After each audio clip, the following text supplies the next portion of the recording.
What makes Korn unique? Like, really unique? This question has no simple answer because there's more than a few factors that go into answering it. In this video, we're going to start by looking at the technical side of what Korn do, how those ideas have changed over time, and how to practically apply this information to your own creative process.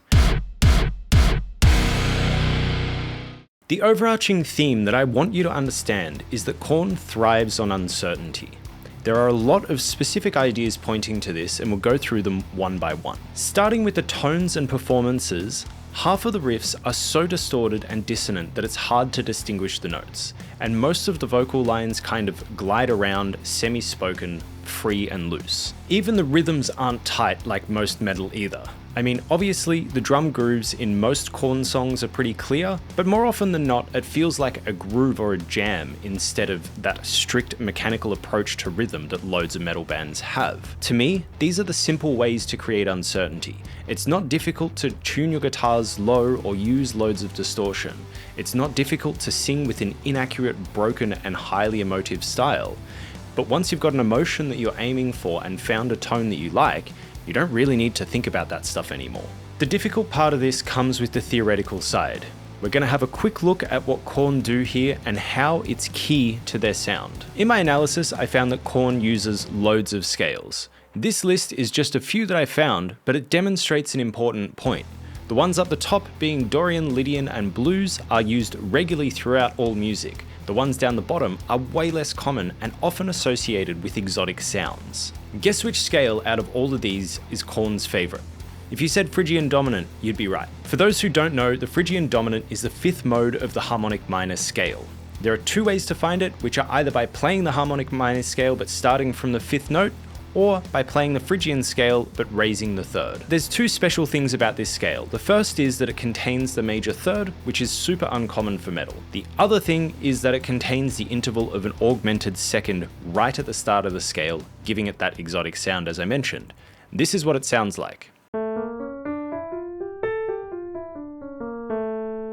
This scale works with metal because there are loads of dissonant notes and chords you can find. Let's listen to the chords for a second.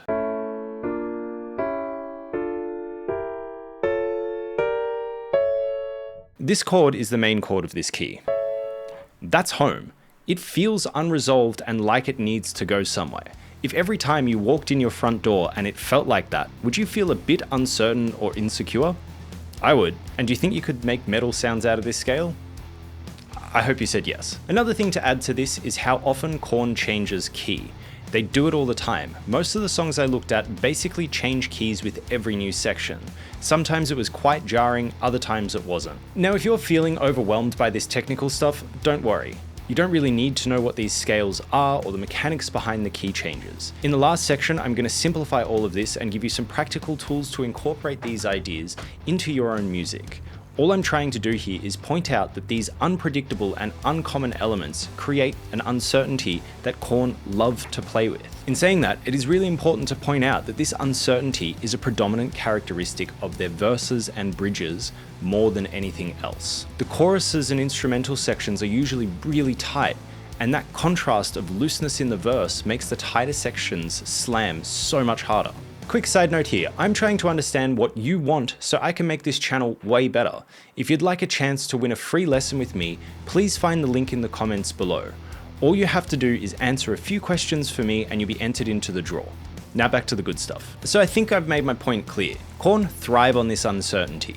But the reason why this is important to discuss is because the use of all these things subvert expectations. It means that we as listeners don't have a simple category to place this music in. If they played normal scales and normal tones, we would focus on the performances as the unique thing. If their tones and performances were more generic, their note choices would be unique. And if they made generic music but with that signature Korn tone, that tone would be the unique thing. By putting all these elements together, they set themselves apart as being truly unique. There's all regular music, and then there's Korn. So with that foundation built, I think it's important to discuss how Korn has changed over time and what that might mean to you. Since the mid-90s, their sound has obviously evolved. It sounds like the same band, but there are a few small changes that they've seemed to make in recent years. When looking at the 90s and early 2000s, it was quite a hodgepodge of scales and tonal centers with unclear structures and awkward changes in their music. I'm not judging the older music as being better or worse, it just seems like back then it was quite experimental and at times disjointed.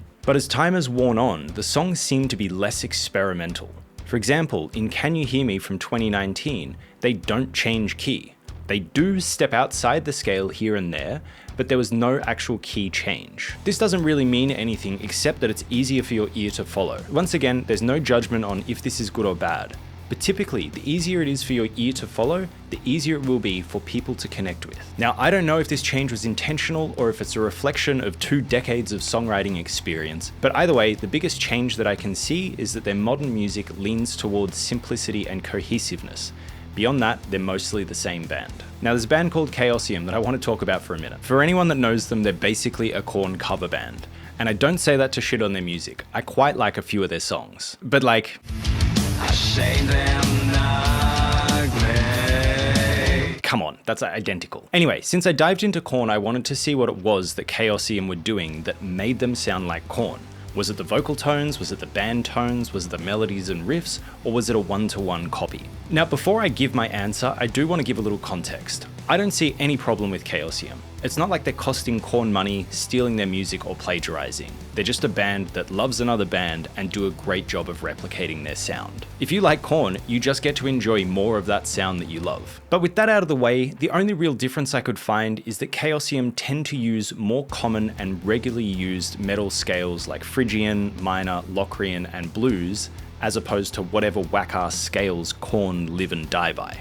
That's it. This is why it sounds so similar. If Chaoseum chose a different tone or different feel or different vocal performance or didn't tune their guitars the same or so many other things, they would have a significantly different sound. But it's because they choose to keep nearly all the elements identical to Korn that it ends up just sounding like Korn. There we have all the technical details and context we need, plus some opinions and biases that I've inevitably sprinkled throughout. Let's look at how you can take this information and make your own music with it. So really, there's a few simple things that you can do to capture Korn's sound and make it your own. Obviously, I see the uncertainty of the music as really important, so my answers will be pointed towards capturing that. However, if you disagree with this, you can still apply the information, just point the details towards your perspective, not mine. To save time and effort, we're going to give our examples in Phrygian dominant because that's the key of the day. But you can apply this to any key that you like. In any scale, there are notes that sound complementary and notes that clash. For example, here is an octave, here is a perfect fifth, and a perfect fourth. They all sound homogeneous and there isn't much personality. However, if we play a third, or a sixth, or a second, or a seventh, we're starting to get notes that clash to greater or lesser degrees. These notes are the notes that provide the personality of the scale. If you played a song that featured just the first, fourth, and fifth, you wouldn't be able to make it sound happy or sad. It just is. Whereas you throw the third in there and it becomes easy to identify. Man, I wish I could play piano. In the verses, what I saw Korn doing a lot of was having the instruments set up a typical metal riff sound. They'd play a lot of open string stuff, they'd play around with the flattened second, the octave, and the fourth and fifth, but they'd avoid that major third.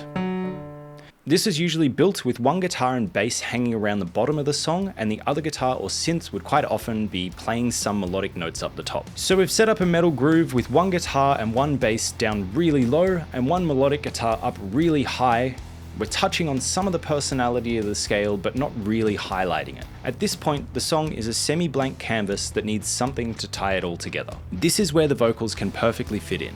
Not only is there a hole in the middle of the instrumentation that needs to be filled, but there's also holes in the scale where we would find its personality. All you need to do is write the melody that exists somewhere in the middle and explore these personality notes. If we throw our Korn instrumentation and performance idiosyncrasies on that, we've got ourselves a Korn verse. The chorus is slightly different. As mentioned earlier, the chorus is usually where things become more cohesive. The instruments stop being so individualistic and follow a more predictable chord progression and groove to support the vocals. And the vocals have now decided that they're going to commit to a melody and repeat it with some energy and clarity that wasn't present in the verse. Side note, the thing that makes Korn choruses and drops slam so hard is because the verses are so disjointed and uncertain. When you finally put all the instruments together, you could play the most simple riff in the world and it would absolutely slap because all of that uncertainty has finally been channeled into one thing. So if you do all the stuff that I've mentioned, you'll have a Korn song. It's honestly that simple. Set an open framework with the instrumentation and let the vocals tie it all together by highlighting the quirky notes that provide the context. The rest of it is tones and performance. And honestly, it feels weird to try and summarize everything like that because it sounds like it should be harder than this. But realistically, this is all you need to know to let your creativity and exploration run wild. I don't want to get in the way of that. So that's how to write like Korn. I hope this video has been illuminating. I'm working towards doing a video on writing new metal, so what other artists from this era would you like to learn about? For now, you can check out the 3 songwriting habits of Linkin Park. Catch you next time.